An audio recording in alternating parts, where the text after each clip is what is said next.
So The Last of Us Season 2 came to an end recently, and I kind of sat on this video for a little while as I just had so much to say and I really wanted to gather my thoughts, really think about it, try and understand what the showrunners were going for, and try to approach this video with a somewhat level head and not make some rash statements like many people have. But no matter how long I have sat on my thoughts with Season 2 of The Last of Us, as you guys know, I'm a big fan of The Last of Us, the games, Season 1, loved it all. But no matter how much behind the scenes understanding I try to develop regarding why they made certain changes from the game, I sit here and I'm still wondering the same thing as when I was watching Season 2. What the fuck happened to this show? Season 2 of The Last of Us is a shocking adaptation. How? Just how can they mess it up this bad? How can the same creatives behind the excellent Season 1 of the show be the same people responsible for Season 2? It's pretty mind-blowing. Now let's preface this entire video because I think it's really important to establish my stance on The Last of Us Part 2 as a game, as it's a very controversial game that has resulted in fandom tribalism at its worst. I have a pretty love-hate relationship with the game. There's a lot there that I love and there's a lot there that I don't. For every two things the game nails, there's one thing that I probably don't really like. But I'll elaborate more on that as we dive into the finer details throughout the video. All you need to know going into this video is that my take on The Last of Us Part 2, which this season is based on, is actually pretty balanced and pretty reasonable. It's not very hyperbolic either way. So in this video, we're going to take a deep dive look into Season 2 of The Last of Us, why it doesn't work as a show in its own right, and why it's just a terrible adaptation. Now, there will be a lot of referencing back to the game in this video, and I do not apologize for it because in order to understand why this season doesn't work even on its own standards, the answers legitimately lie in the game. So for that one person that's going to complain that I'm referencing the game too much, I just want to say in advance that I am not sorry for it.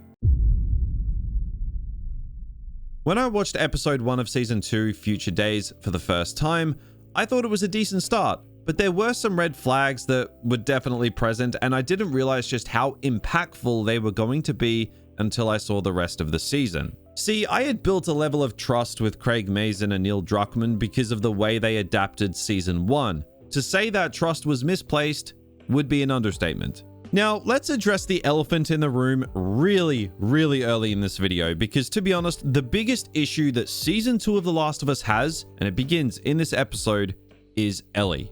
Now, I know a lot of people out there hold criticism based purely on Bella Ramsey's appearance, and I do understand where they're coming from to an extent, but the issue with Ellie runs far deeper than how the actress looks. Yes, Bella Ramsey looks nothing like Ellie to a distracting degree, that's obvious, and there were definitely times looking at her in situations I was familiar with from the source material and thinking, why did they not recast this actress for Season 2? I actually said in my Last of Us Season 1 2 years later video, which dropped earlier this year, that I was seriously worried about Bella Ramsey's ability to play and convey what's necessary for the Ellie we were going to see in Season 2. Because whilst not looking like the character in the slightest in Season 1, she was still able to get the job done playing the 14-year-old iteration of the character. But with the 5-year time jump and the context of the story, seeing her in the Season 2 trailers, the red flags started and didn't stop. And every concern I had about there being no recast for Ellie in Season 2 was not only vindicated, but got even more extreme as the season went on. If you want to know in a nutshell why Season 2 of The Last of Us doesn't work, Ellie is the biggest factor. The entire story here hinges on you being able to like and understand this character, despite what she's doing. To sympathize with her journey, to be able to see her commit serious atrocities, to be able to believe that she could go off the deep end in her journey of revenge, but at the same time, you understand why. In the game, you can achieve all of that. Ellie in the game is likable despite being unreasonable at times and blinded by hatred and her thirst for revenge. Ellie in the show is almost the complete opposite. And we'll expand on this topic throughout the video, so don't worry, I've got a lot more to say about this. But Ellie in episode 1, the issues started straight away. Ellie in this episode is ridiculously unlikable straight off the bat. She's immature, and not in like a 19-year-old teenager way, but more like a pissed off 11-year-old that hasn't grown up in an apocalypse kind of way, and it doesn't make sense. Ellie is actually more mature at the end of the first season as a 14-year-old than she is as a grown-up 19-year-old. This was the start of the character assassination of Ellie this season. She's dumb, she's incompetent, she's reactive. These are all traits you see in the first episode that carry through the entire season. That is, except for when they have to hit key story beats from the game and try and give her the traits from the game version of the character, which is something we're going to talk about a lot in this video, because they're very selective with that. But let's stray away from Ellie for just a second. I think away from Ellie, this episode is actually pretty good. I love what they did with Jesse and Dina. I like Jesse in the game, and I like Jesse in the show. They give him a little bit more to do and a little more depth to his character, with him being essentially the next leader of Jackson, and I like that. Dina, who a lot of people have talked about, is also a massive improvement on the game. I don't like Dina in the game at all. I think she's annoying, I think she's a burden, and which is kind of the point, but to be honest, she just does my head in a little bit. But in the show, I like Dina 10 times more than I like Ellie, because most of Ellie's traits from the game were given to Dina in the show. People who have only seen the show would probably think Ellie is a complete moron and Dina is a genius, when in reality, that's not the dynamic these two characters should be sharing at all. The trade-off for Dina's improvement in the show came at the sacrifice of Ellie's intelligence, which is not a worthy trade-off, and I don't know why they felt the need to make Dina more useful by making Ellie an absolute moron. But let's turn things over to Joel. I really like what they did with Joel in this episode. The idea of a therapist in Jackson, I think, opens up a lot of possibilities to explore Joel's headspace, because Joel at this time is dealing with a lot of shit, and I like that the show tries to explore that through the lens of a therapist character that was not in the game. This is an addition that the show made that I thought was actually pretty good. And despite all the shit Pedro Pascal gets these days, I think this episode was a stark reminder that this dude can act, man, and I loved his performance this season. He's been good in this show from the start. Now, I could tell by the trailers that they were going to be changing the order that they're telling the story in the show, because there are several moments from the second half of the game that were in the trailers. I, however, did not expect them to basically open Season 2 with Abby. Not just Abby at the ski lodge, like in the game, but Abby recently after burying her father and swearing revenge on Joel. This, to me, is a problem. This season played Abby's cards way too early, and it didn't help the season as a whole.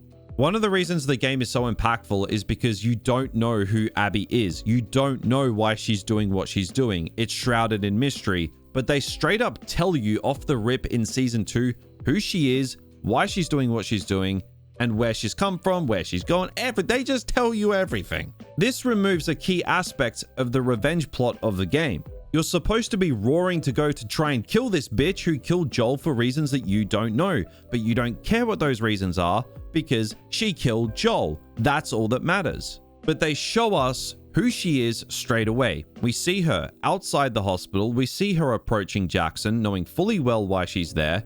The mystery around Abby is basically gone from episode 1.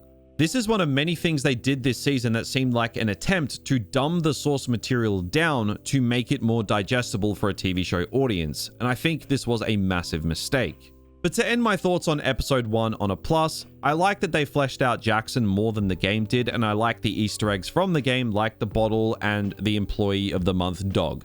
That was cool. But this was definitely a mixed bag of an episode that had its moments, but was basically a precursor of the problems to come. Episode 2, Through the Valley, is without a doubt probably the best episode of the season despite its flaws. Yes, episode 6, the flashback episode, is also a clear contender for best episode, and I would not argue if you thought that it was the best episode. But man, episode 2 was an impressive episode of television, again, despite its problems. This episode was on the same level of production as a big budget action movie. Like, it had everything. It had amazing action, compelling character work, great world building, but it also has some of the issues present that the rest of the season has. The episode opens up on Abby walking up the hallway in the hospital where Joel, of course, killed her father. Yes, this is a dream sequence, but we know this happened. Again, removing the mystery around Abby that the first episode started. Now, whilst we're on the topic of Abby, I have to say, I actually really like Caitlin Dever in this role. Elephant in the room here, but she is not built like a brick shithouse like she is in the game, and I think that's fine. I know that in the game, Abby being built like Chris Bumstead is supposed to show her determination for revenge on Joel and how obsessed she is, but I'm sorry, looking like this in an apocalypse is fucking wild. Your daily ration of a burrito isn't making you that jacked. So Caitlin Diva not looking like a bodybuilder is not a complaint for me. I think her performance, especially in this episode, is up there with the best in the show. And there are moments where I feel like I'm hearing Laura Bailey's voice come out of her mouth, of course, who played Abby in the game. It happens multiple times, and I think she was a really great choice for Abby.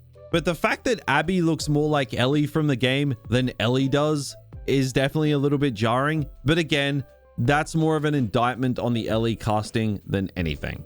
Anyway, this episode deviates from the source material a lot. And I think some of the deviations are actually a massive thumbs up, and I think some are a massive thumbs down.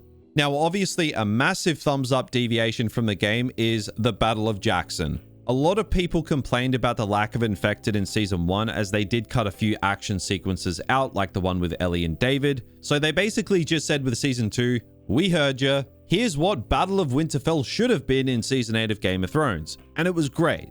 Now, the only issue I have with this, though, is the trade-off is that Tommy is in Jackson when Joel dies, and I did not like that change from the game at all.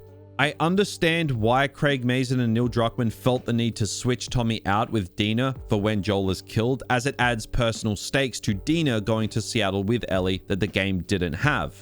Because they establish a relationship with Joel and Dina in the show that is not present in the game, which is a massive tick for me. This is good shit. But we didn't need to have Dina there when Joel died just because of that. They wanted to make Tommy more level-headed in the show as opposed to the game, and I don't think this was a good idea overall. It also meant that Ellie and Dina weren't the ones who discover Eugene's lab, which means they couldn't have the sexy time, so they had to shoehorn that moment in later in perhaps the worst moment possible. But we'll definitely get to that when we talk about episode 4. But let's talk about the biggest moment of season 2, and that is Joel's death. I don't think it was better than the game. I might as well just say that straight off the bat. I don't think it was. Now, I'm not one of those people that gets mad and says the game sucks because Joel dies, because actions have consequences and I understand that. I've got no problem with Joel dying in this story. My issue in the game was how it was handled in terms of logistics and Joel ending up in the same room as Abby and her group. But the show actually improved on this for me.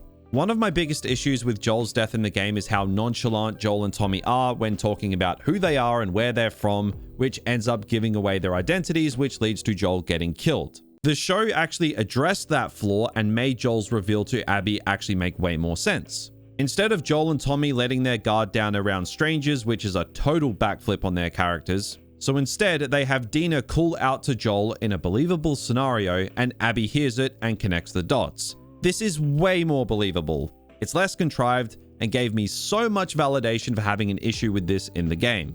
I also think that Abby's monologue during Joel's death was probably a bit much. It's a well-acted scene and Caitlin Diva she kills it. But it screams dumbing the moment down for a show audience, which again, I just don't understand why they kept doing this.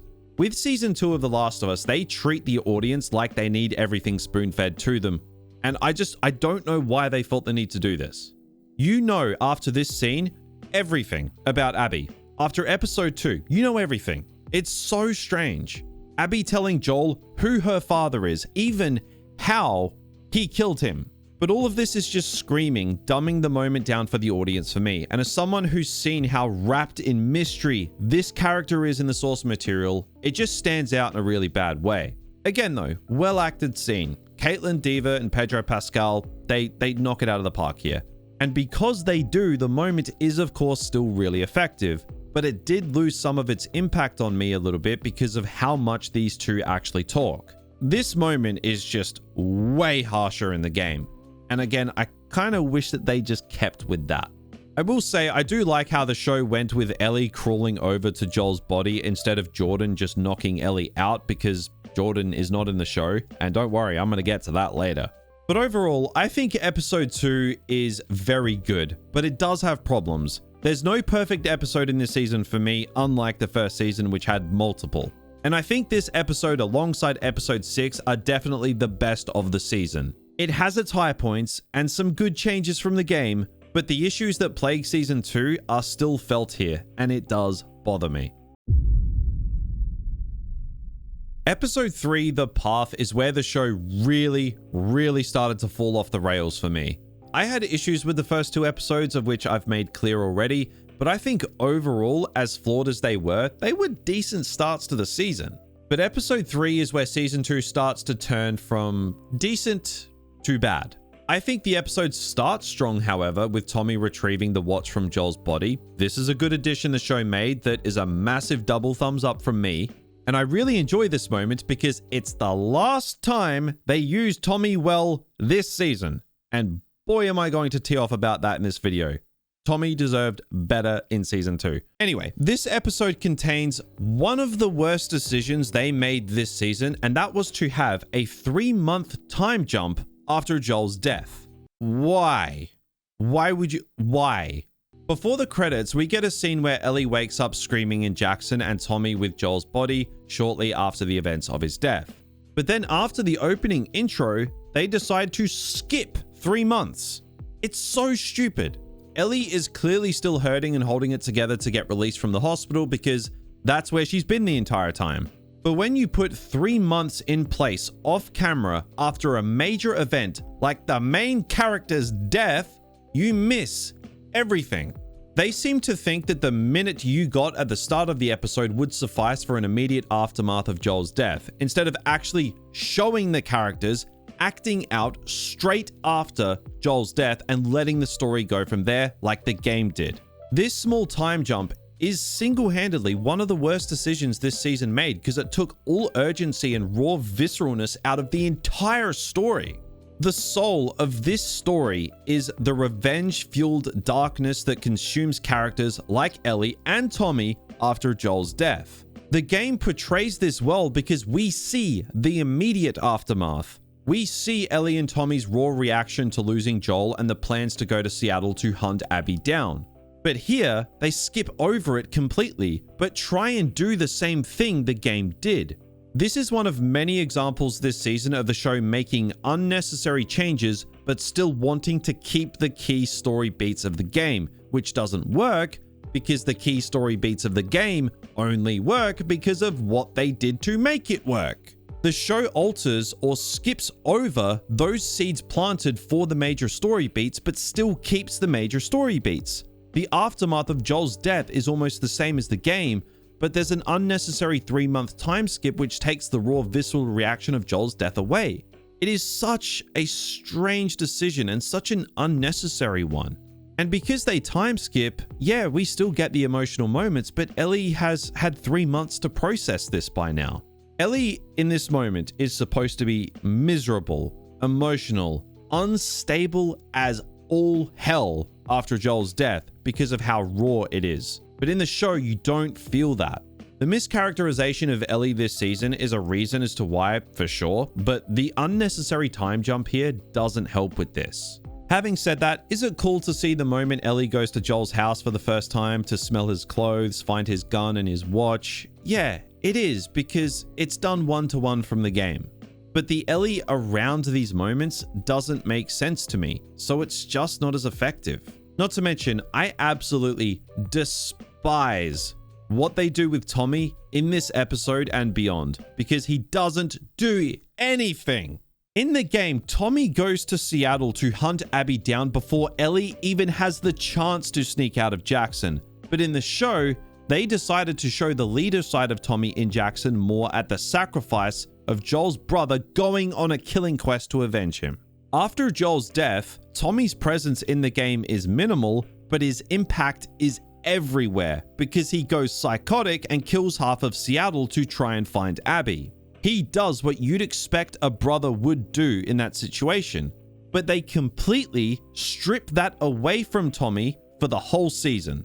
I understand what they're going for here with Tommy, but if you're going to strip away the core essence of the character in an adaptation, you better replace it with something better, and they didn't do that. So that's a part of my Tommy rant over for this episode, but like I said, it's not going to be the last time you hear about it, I promise you. On a more positive note, I do like that they continue to flesh Jackson out a little more after Joel's death, and I do like that they, in general, make Jackson a bit of a character, as it's largely skimmed over in the game. Same goes for Seth. He gets more to do, and I actually do prefer Seth in the show over the game tenfold. I will say though, Seth offers to help Ellie and Dina sneak out of Jackson as a way to make up for what he said in episode 1. But the gun that he offers Ellie as a peace offering, this gun Ellie never uses in the entire season. A lot of people actually clocked onto this, and HBO went and re-edited the posters for the show where she was carrying it because she literally never uses the damn thing. Is this a big deal? No, but I found it kind of funny that they just kind of forgot. We also get more insight into the Seraphites earlier on than I was expecting. They were always going to be a part of the season, but seeing them before Ellie and Dina even arrive in Seattle was a strange decision that, to be honest, I don't think paid off. The Scars were pretty freaking scary playing as Ellie in the game because you didn't know anything about them. Instead, you uncover their trails of destruction, you hear them whistling, and then boom, Ellie is shot with an arrow. But they stripped the mystery away here just like they did with Abby in the first 2 episodes, and I just don't know why they were insistent on stripping most elements of this story's mystery away. Less is more, and I think that season 2 forgets that. Overall though, this episode was the first big stumble of season 2 for me. They altered the story in several ways that weren't an improvement and just seemed like bad decisions. And they also started to really show how stupid and inept Ellie is in this season, which takes us onto episode 4. Episode 4, Day 1, is a huge mixed bag of an episode. There's a lot it gets right, and there's a lot that is horrendously bad. It was after this episode that I knew this season wasn't just going off the rails, but it had well and truly already gone off of them completely. This episode is actually pretty good when Ellie and Dina are not involved, which is kind of concerning. We do get a fair bit of Isaac in this episode, who was a character that I thought was frustratingly underdeveloped in the game, and they clearly tried to rectify that in the show, which I think was a good decision. We get to see how the WLF were formed with Isaac turning on Fedra. We also get one of the best scenes of the entire season with Isaac and the Scar. This scene is seriously good. It tells you everything you need to know about Isaac, everything you need to know about the Seraphites and the conflict between them and the WLF, but it doesn't tell you too much. It also touches on the themes of the story, which is the cycle of violence, who started the war, why is it still going, etc. It feeds into Ellie's narrative of revenge. So I really liked that parallel between the WLF and the Scar conflict with the main themes of the story. It's really cool. I actually like this. Good stuff. Why couldn't there be more of this? Honestly, if it wasn't for Isaac, this episode would be a complete train wreck. He carries the episode and he's only in a couple of scenes. Now, as this is day 1 in Seattle, we spend a lot of time with Ellie and Dina. However, there was one moment cut out of this episode from the game that frustrated the living hell out of me, and I don't think people realize just how important it was. Now, I am referencing heavily on the game here, and again, I don't apologize for it because it completely contextualizes why the show's story didn't work. As I mentioned earlier in the video, the character Jordan is not in the show. This character was the one in Abby's group that wanted to kill Ellie when Joel was killed, because he's a complete dick. Jordan is the first character from Abby's group that Ellie kills when she gets to Seattle. This moment is crucial in setting up the revenge story in Seattle for Ellie. It tricks the player into thinking that this is going to be a satisfying revenge quest, and Jordan being the first character Ellie kills is very deliberate, because one, she doesn't have a choice, but he is a complete arsehole who deserves death. It puts the player in a false sense of security on the revenge path that this is actually going to be cathartic. And then the story dupes you by the time you find the rest of Abby's group and you start to realize, hang on a minute, this isn't right. But because Jordan isn't in the show, you don't get this. You miss a key part of the journey of what this story should be. It lures you in thinking revenge good, this is going to be satisfying, and then goes, oh shit, no it's not.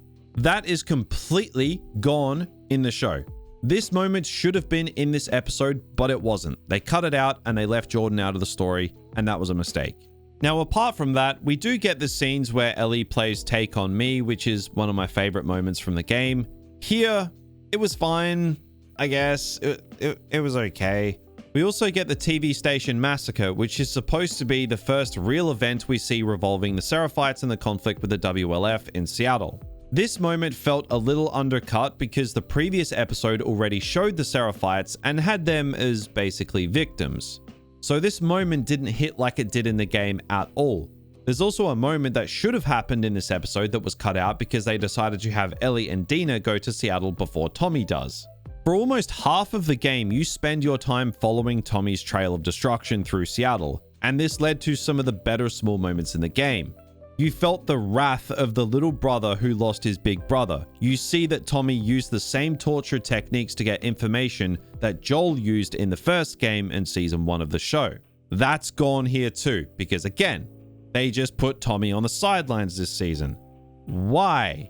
But we're on episode 4, so we have to talk about that scene. Probably the most memed scene of the entire show. The "I'm gonna be a dad" line, I don't even know where to begin. Like, the line itself is obviously really bad, but the entire interaction between Ellie and Dina at this moment in the show is just bad. Now, this isn't me being all, oh, the game did it better, blah, blah, blah. I actually don't like how they handled this moment in the game either, so this complaint isn't from a game bias. But the way they handled Ellie's immunity revealed to Dina was just not very good. Remember how they swapped Dina and Tommy around in episode 2 for Joel's death? The repercussion of that was Ellie and Dina weren't the ones who went to Eugene's lab. In the game, Ellie and Dina, they get a little freaky in that lab. Obviously, because of the changes that happened, that didn't occur. So instead, they saved that moment for later in the show and decided, of all places, to put it here, which makes no sense. The whole point of Dina's pregnancy in the game is to be used as a tool to show you how tunnel-visioned Ellie has become in finding Abby. But show Ellie gets all excited and happy and then gets the stinky fingers because that makes sense given the revenge story they're trying to tell and trying to adapt, apparently. I don't know what Craig Mazin and Neil Druckmann were thinking here, but this is one of the most baffling decisions this show makes and shows that they seem to completely just miss the point of the entire story. Now, I'm gonna at least end this episode's discussion by saying that the subway scene with the infected was really cool. So at least there's that. Episode 5 continues the issues of the earlier episodes, but it comes to a head here just how dumb they made Ellie in this show. They continue to hammer home that Dina is the brains and Ellie is the brawn, which again, I just don't know why they felt the need to do this. Ellie is supposed to be extremely smart. She's extremely resourceful. The poor decisions that she makes are a result of her lust for revenge. It clouds her vision. It makes her do things she would never normally do.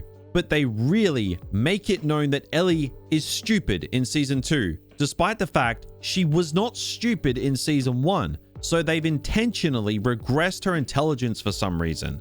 It's baffling.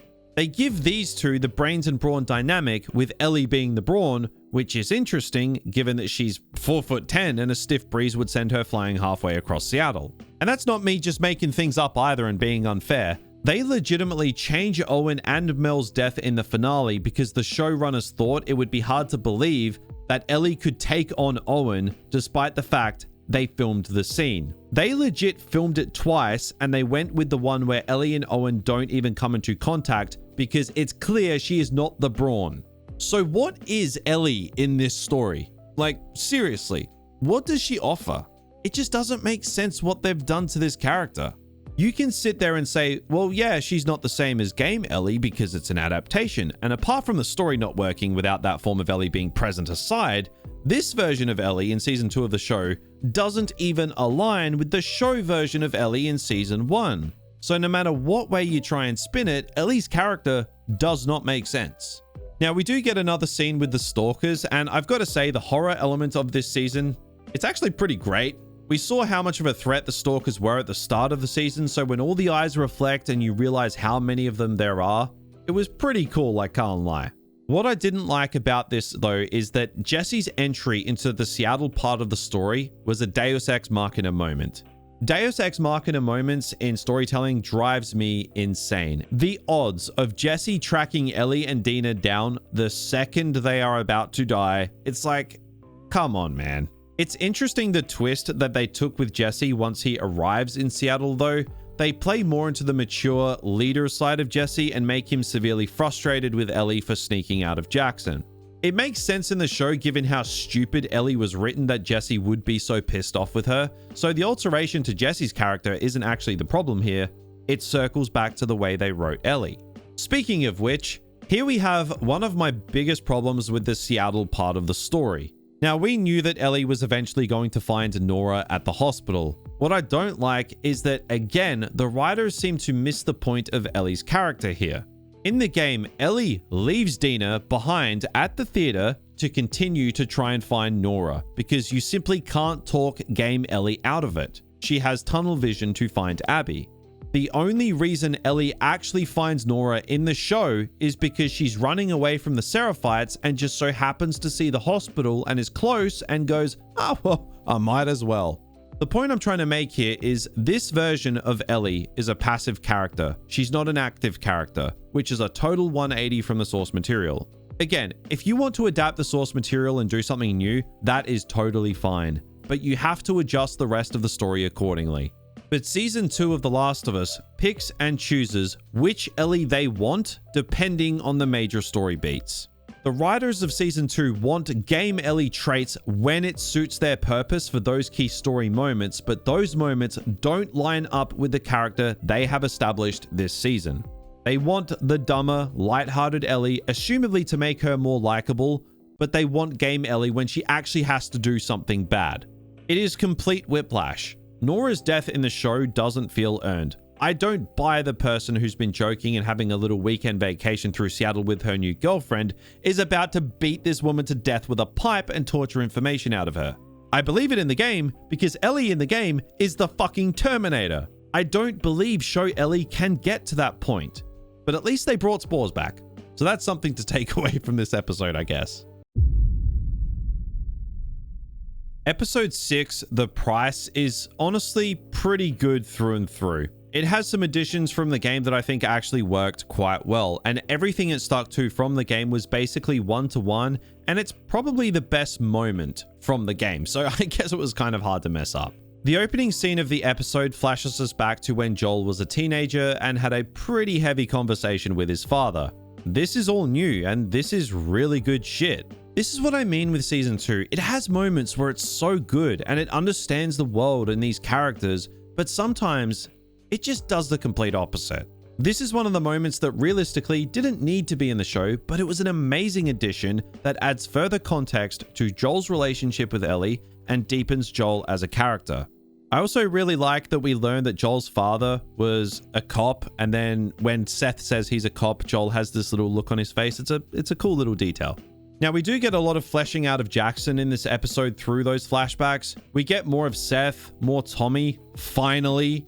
There's a lot of things that are spoken about in the game that we get to see play out, which was honestly pretty good to see, like Ellie covering her bite mark, burning her arm, getting the tattoo. I like seeing all of that stuff. You could argue that a lot of it isn't necessary, but I think it's clear that HBO wanted to cram as much Pedro Pascal into this season as possible, despite him dying in the second episode. Yes, there were plenty of flashbacks with Joel in the game to draw from, and they were always going to do that, but an entire episode with Joel in the penultimate episode wasn't in my Season 2 bingo card, I have to say. And I loved the way they adapted Ellie's birthday flashback. The trip to the museum was perfect. I have virtually no complaints. Again, this is probably the best moment of the game. They did it 1-for-1, and it worked. Kind of crazy how that happens. Now, I also really liked what they did with Eugene and how they used it to ramp up Ellie's suspicions about Joel's lie in a way that actually makes sense.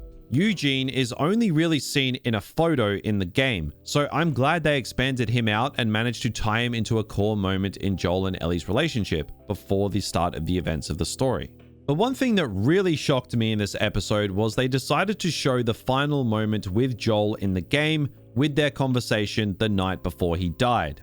For those who don't know, this scene here is right at the end of the game. It's the only form of catharsis that you get when the game finishes. You get to end the game knowing that Joel and Ellie's final conversation was rough, but left with a spark of optimism for them going forward. And you're supposed to hold on to that moment. And it also recontextualizes the game in a way. But they straight up just show you this moment here, and it really surprised me. I thought this was going to be the last shot of the show, to be perfectly honest. Knowing that Ellie knew the truth of what Joel did to the Fireflies the night before he died, but she was still willing to try and forgive him, says a lot about them both. And overall, I think this episode is good. It doesn't do a whole lot wrong. It adds a few things in, it moves some key moments around, but most of it works. I don't really have a lot to criticize here, to be honest. Episode 6, it's a good episode. Okay, now I have something to criticize. This was a shocking season finale, and not in a good way, in the worst way. This may be my least favorite episode of the entire season. Now look, I knew going into this episode that they were going to have a really rough time ending season 2 in a satisfying way because of the natural cutoff point of the season, which of course derives from the game. It's not satisfying in the game, and it was never going to be satisfying in the show either. But I was more disappointed with virtually everything else they did in this episode. Not to mention, some of the things they added were some of the dumbest things they've done all season. This season has a lot of moments that felt unearned, and this episode has plenty of them. Like Ellie's back being bruised and battered. In the game, you believe it because she legitimately goes through hell. But you look back on the show's course of events and this moment just doesn't feel earned at all. It also doesn't convey how Ellie is slipping too far into a delusional state of revenge. There's a moment in the game where Ellie arrives back at the theater after killing Nora. Her blood-stained hand is shaking before she knocks on the door. She enters speechless with herself. She doesn't say anything. Ellie here just busts in the room, yapping away, and I'm like, they do not understand what this story is supposed to be. I will say, I do like the scene where Jesse basically puts Ellie in her place for being a moron. It's pretty cathartic, because this is not Ellie. But the scene that follows this is honestly just so dumb and symbolizes perfectly how mischaracterized Ellie is. Not just from the game's version, but even by the version in the show itself. The scene where the WLF soldiers chased one Scar into an abandoned car park and kill him whilst Ellie and Jesse hide just showcases a huge issue with this character. It highlights perfectly how the showrunners do not understand their own main character. Jesse literally says to Ellie 2 seconds before this moment that because he's going to be a father, he can't die. But he's now in a situation where it's a reality because of Ellie. So what does she do? She tries to blow their cover to try and save a Scar. Blow their cover, get them both killed, or a Scar. One of the people that's tried to kill her already and disemboweled several people who have also been trying to kill Ellie. Oh, and the WLF there outnumber Jesse and Ellie completely, but she still wants to run out from behind cover to try and save a Scar of all people. Why? What is wrong with this character? Why does everything that she do make no sense? I get that they're trying to convey that Ellie isn't in the right headspace because of her revenge journey, but is she? She's laughing and joking the entire season. Like, what are they actually going for with this character? But on top of that, a few minutes later, despite trying to save one Scar, the people she shouldn't be saving, we're supposed to believe that Ellie won't try and save Tommy because she spots the aquarium where Abby is supposed to be. So Ellie is a beacon of morality when it comes to saving a cultist that's already tried to kill her when she's clearly outnumbered, but she doesn't bat an eye to try and save Tommy, the last living connection that she has to Joel, her surrogate uncle. She doesn't want to try and save him, but she'll try and save the Scar, in which would spell certain death. This character makes no sense. Okay, I'm gonna calm down. Clearly, the difference here is she's seen the aquarium and she's sniffing the copium that Tommy's gonna be fine. But this show has already established that she is not tunnel visioned on finding Abby at all. In the game, Ellie and Jesse share an identical moment to this one, where they part ways. But Ellie not going to save Tommy actually makes sense because they establish up until that point how tunnel visioned Ellie is on getting revenge. Because it's to the point where she loses herself. You don't get that from the show at all. But they try and keep the story beats identical to the game, so naturally it doesn't make sense. This is the price they pay for altering Ellie's character so much, but keeping the plot the same. But we're not done. We're far from done. When Ellie uses the boat to go to the aquarium, she washes up on Scar Island for some reason. This was honestly so dumb and so unnecessary.